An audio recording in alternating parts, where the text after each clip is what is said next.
Hello दोस्त, आज हम आपको वैदिक सभ्यता से संबंधित कुछ इम्पोर्टेंट शब्द बताएंगे। पूरब, जिसका अर्थ दुर्गपति होता था।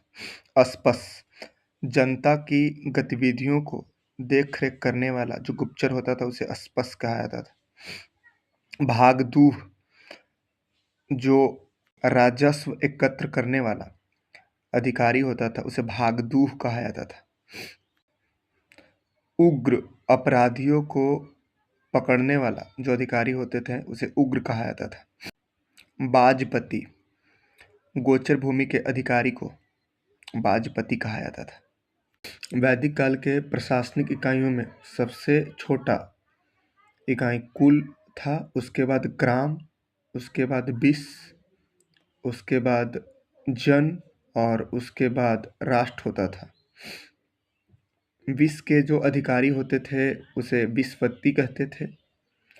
राष्ट्र के जो अधिकारी होते थे उसे राष्ट्रिक कहते थे। ग्राम के अधिकारी को ग्रामिक कहते थे और जन के अधिकारी को राजन कहते थे। कुल के अधिकारी को कुलप या कुलपति कहा जाता था। आर्य का मुख्य पेय पदार्थ सोमरस था। यह एक प्रकार की वनस्पति से बनाया जाता था। आर्य पहनने के लिए 3 तरह के वस्त्र का यूज करते थे: वास, अधिवास और उष्णी।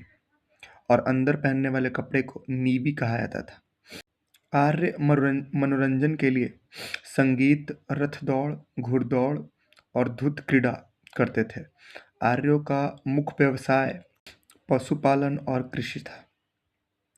वैदिक काल में जो महिला जीवन भर कुमारी रहती थी उसे अमाजु कहा जाता था।